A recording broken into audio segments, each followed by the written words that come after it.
I was having a conversation with one of our clients a few days ago, and he mentioned that he said to his friends and family back in their home country that he's moving to Serbia. And one of the common actions or responses that many people have is, are you sure? Is it really safe there?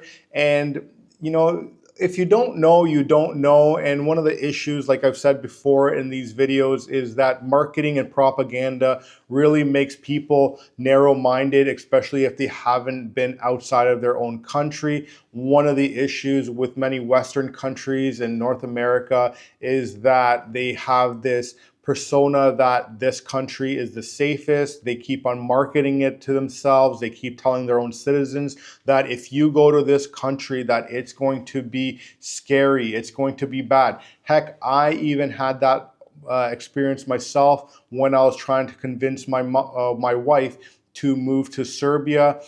She had lots of concerns because she looked at what is Serbia all about and saw wars and breadlines and, you know, and homelessness and people living on the streets and you know, bad times all around. But that's what the persona, and that's what a lot of these Western countries want you to believe when you are looking for other countries. And the smallest little, you know, altercation in another country gets flared up and put in the news in the mainstream media in these other countries, and they scare their citizens essentially to not move there so that essentially they can remain in that country. But one of the things is that there's a huge exodus out of a lot of the Western countries. I believe this year alone, in the first half of 2025, that Canada saw 58,000 citizens actually leave Canada, which is on par to outpace 2024 record of people leaving. But what I wanted to do in this video is talk to you about the crime rates here in Serbia and how they compare to other countries, and you will be surprised. Now, of course, this channel is called Relocation to Serbia, and many people may think that I am biased and thinking that Serbia is the best country to move in because it helps my business. And I've said multiple times that no country is perfect. It's always what imperfections do you not want to deal with? And one of the things that I did not want to deal with, and many of the clients that we work with, is the rise in crime in their home countries, including Canada, where they're confiscating guns, that they're having a huge amount of break-and-enters into people's houses, stealing their vehicles, women getting hurt on the streets, kids getting abducted, and so on and so forth. As a matter of fact, this year I saw the chief of police in Toronto, Canada, saying that, listen, you have a lot of break-and-enters, people are looking to come and get your car keys, and the best thing is to do is not defend yourself because you may go to jail if you hurt the invader into your house, but the best option is to leave your keys at the front door so that it's easier for them to grab the keys and leave and not hurt you. Tell me where that makes sense in reality. You know, if someone ever wanted to break into my place, of course, the male instinct, or what the West will call toxic masculinity, will kick in, and believe me, you know, there'll be a different outcome. I won't be just simply allowing people to enter, or, you know, even if I saw someone else getting harassed, and that's something that I love about Serbia, is that if people see an altercation, a woman, a child getting into it, or getting harassed by people, which very rarely happens. I don't think I've ever seen it here in Serbia in the years that I've lived here, but people will intrude, they will get into it and say, hey, listen, leave them alone. But typically it's a male thing that you see here in Serbia, which, you know, men will be men, let's put it that way. But I pulled up some stats that talked about the violent crime levels here in Serbia. And so Serbia's violent crime levels are low by global standards. In 2023, there was 93 murders nationwide, which is about 1.4 per 100,000 people, which puts Serbia below the United States and a slice of Western countries like Canada and France. What experts notice most, day-to-day offenses are mostly property crimes, theft and burglaries, drug offenses, and domestic and family violence, not random stranger violence. And so that's a huge one there. Of course, what people don't have altercations within their own family members. I'm sure that many of the viewers watching here, you can relate to some of your family members or your relatives who are like, you know what, I really don't like that individual, or you've had some sort of holiday gathering where you had a couple extra drinks and you guys got into it. And that's just how it goes in human nature sometimes. Now, what is the terrorism risk is essentially nil. The United States State Department recorded no terrorist incidents in Serbia in 2023. I know this is going back 2 years ago, but even this in 2024, 2025, there has not been any of that. So let's get into what's actually happening on the ground here. So I stated that there's 93 homicide victims, which is in 2023, which is 1.4 per 100,000. That's the lowest European number. Not the very lowest, but it is one of the lowest. What we should do is look at how that number of 1.3 converts to some of the other countries. So 1.4 per 100,000 in Serbia, where in the United States it's 5.6 murders, or should I say homicide rates per 100,000, which is a huge drop from the previous year, ironically, which is still high. Canada is at 1.94 according to StatsCan. France is at 1.5. So you can see how some of these safer countries are actually not that safe. Now, when it comes to homelessness, which is one of the things that I saw huge in my life increase in Canada, is homelessness. The town that I lived in Canada, I never saw homelessness growing up. And now there's 10 cities everywhere, drugs everywhere, which makes it unsafe for everyone, from seniors to children.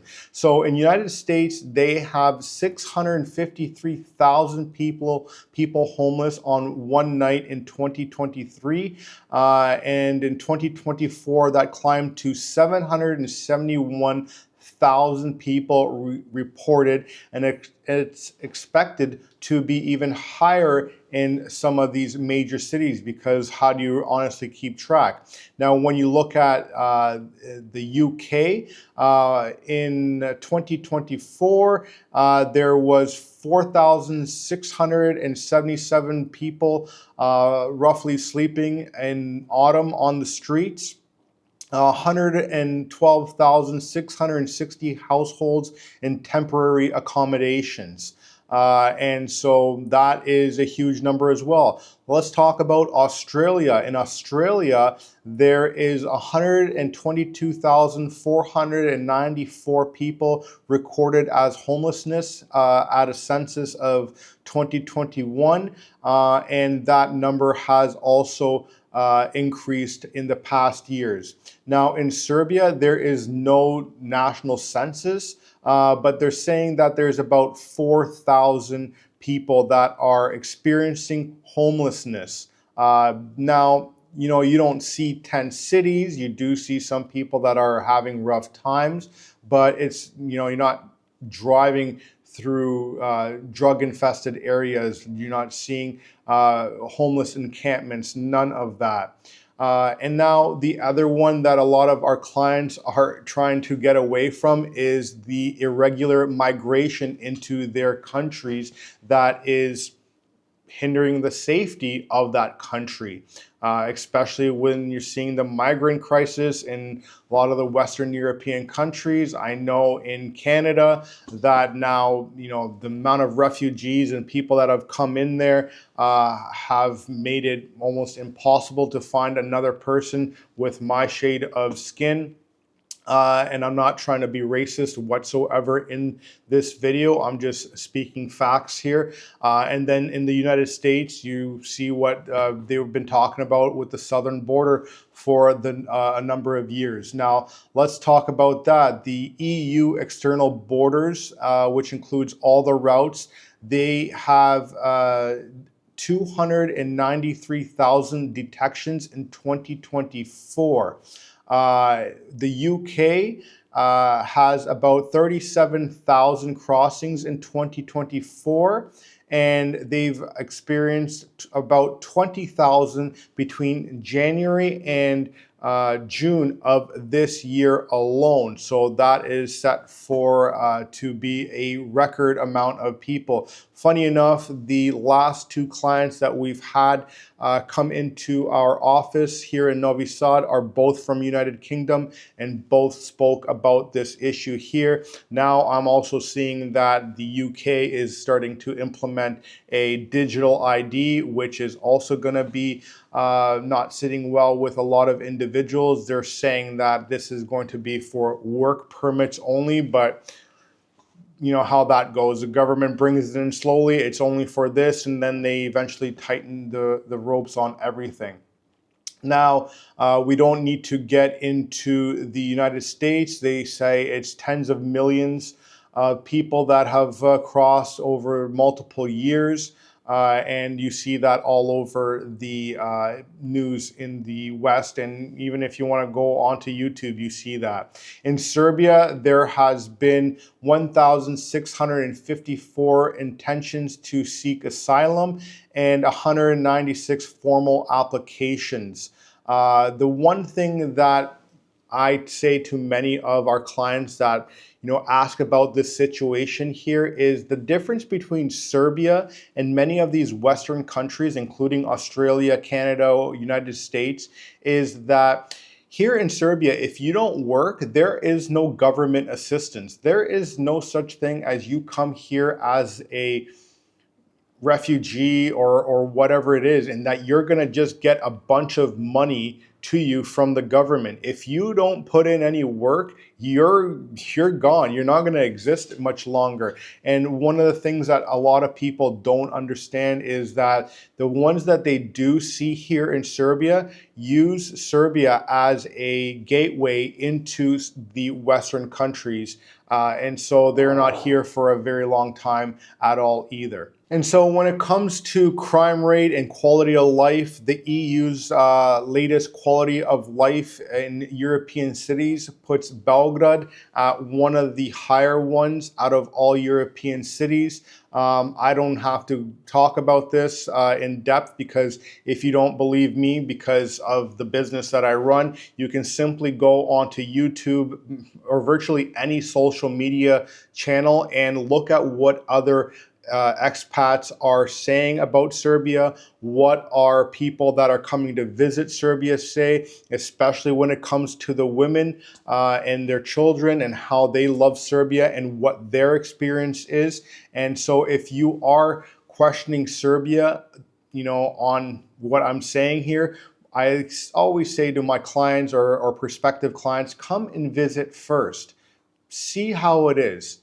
And you will be absolutely astonished by what the difference is what they're being told, what you're being told in your home country, and what the actual facts are when you are here.